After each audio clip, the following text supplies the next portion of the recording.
Salam sejahtera dalam kasih Tuhan Yesus Kristus bagi kita sekalian. Selamat berjumpa kembali dalam program Renungan Harian Gereja Masehi Injili di Minahasa. Satu program yang memberkati kita semua, menikmati akan kehidupan yang terus dipelihara dan diberkati oleh Tuhan. Ketika hati kita dan kehidupan kita betul-betul rindu untuk diubahkan oleh Tuhan. Saudara, kita percaya bahwa Roh Kudus Tuhan selalu bekerja dalam hidup kita semua. Roh Kudus Tuhan selalu memberikan semangat dikala kita mulai putus asa untuk menjalani kehidupan. Dan Roh Kudus Tuhan tetap tinggal dalam kehidupan setiap orang yang percaya, yang selalu menerima Tuhan Yesus Kristus dalam kehidupan setiap waktu dan saat. Pujian ini kiranya memberkati kita semua, bahwa kita meyakini dan percaya Roh Kudus hadir dalam kehidupan kita semua di saat ini.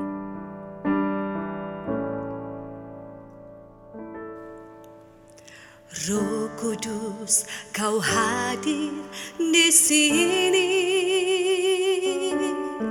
Roh Kudus, ku mengasihimu.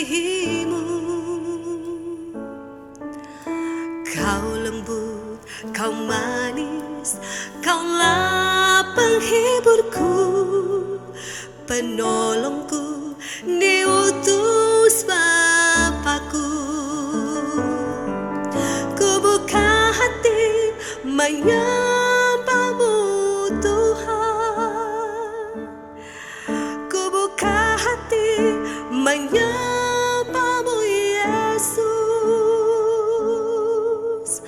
Jamalah kami, penuhi kami dengan kuasa Allah Maha Tinggi. Mari hari ini kita mengawali kehidupan kita dengan selalu membuka hati dan ruang kesempatan untuk Roh Kudus Tuhan selalu bekerja. Roh Kudus Tuhan yang memberikan semangat yang baru. Roh Kudus Tuhan yang memberikan kekuatan dan pengharapan bagi kita. Sehingga tentu kita melihat ke depan bahwa bersama dengan Tuhan di dalam kuasa Roh Kudus-Nya, kehidupan kita selalu diberkati untuk menjadi berkat demi hormat dan kemuliaan bagi nama Tuhan. Mari kita katakan, Roh Kudus, Kau hadir di sini.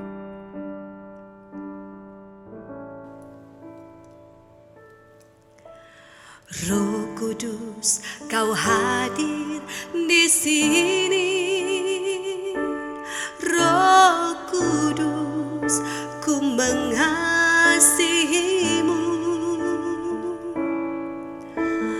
Kau lembut, Kau manis, Kaulah penghiburku, penolongku, diutus Bapakku.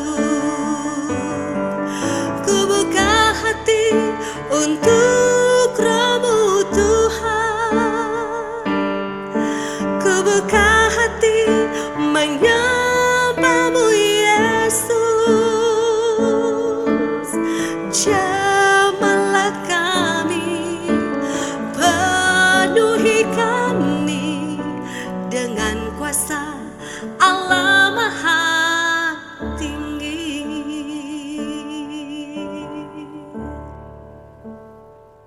Selamat pagi saudara, salam sejahtera bagi kita sekalian. Di pagi hari ini kembali kita akan merenungkan firman Tuhan dalam kitab Kisah Para Rasul pasalnya yang kedua, ayatnya yang keempat. Tapi sebelumnya mari kita berdoa.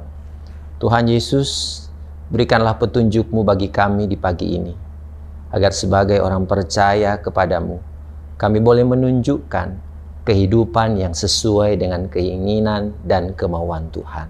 Buka hati pikiran kami agar dikuasai oleh Roh-Mu yang menolong kami mengerti apa kata firman Tuhan. Dalam nama Yesus Kristus kami berdoa. Amin. Dalam Kisah Para Rasul pasal 2 ayat 4, firman Tuhan di sana berkata demikian. Maka penuhlah mereka dengan Roh Kudus. Lalu mereka mulai berkata-kata dalam bahasa-bahasa lain seperti yang diberikan Roh itu kepada mereka untuk mengatakannya.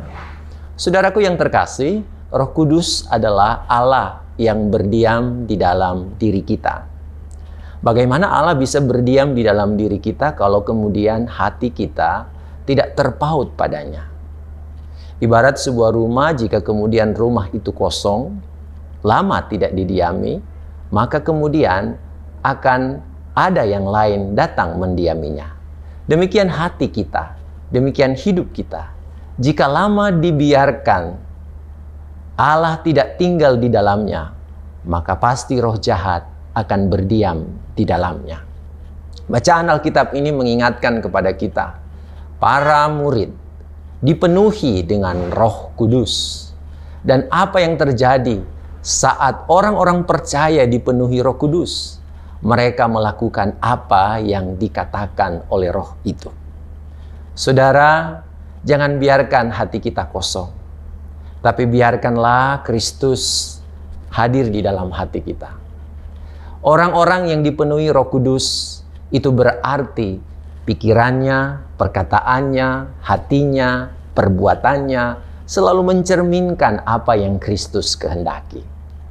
Oleh karena itu, apalah arti menyebut diri sebagai orang percaya atau orang Kristen kalau kita tidak dipenuhi Roh Kudus?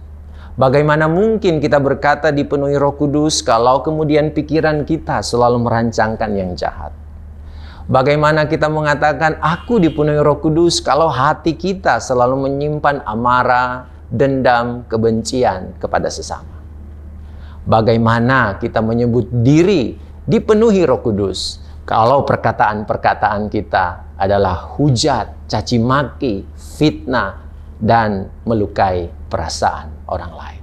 Orang yang dipenuhi Roh Kudus adalah orang yang membiarkan hidupnya dikendalikan oleh Roh Kudus.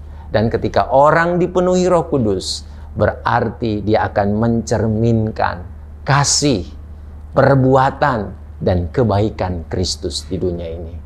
Maukah di hari ini kita jadi alat di tangan Tuhan, yang kemudian dalam hidup kita memancarkan kasih Tuhan, karena Roh Kudus yang bekerja di dalam diri kita. Roh Kudus yang memberikan semangat, Roh Kudus yang memberikan motivasi, dan Roh Kudus yang kemudian memberikan kita semangat yang berkobar-kobar untuk memberitakan kabar sukacita kepada semua orang. Terpujilah Kristus. Tuhan memberkati saudara-saudara sekalian di hari ini. Mari kita berdoa. Tuhan Yesus yang baik, Engkau telah memberikan kepada kami firman. Telinga kami sudah mendengar, pikiran kami sudah mengerti. Berikan kami kekuatan untuk melakukan apa yang kami dengar, apa yang kami mengerti melalui firman Tuhan ini. Biarlah kehidupan kami boleh memancarkan pekerjaan-pekerjaan Roh Kudus yang mendatangkan damai sejahtera dan kebaikan bagi sesama. Di dalam nama Yesus Kristus kami berdoa. Amin.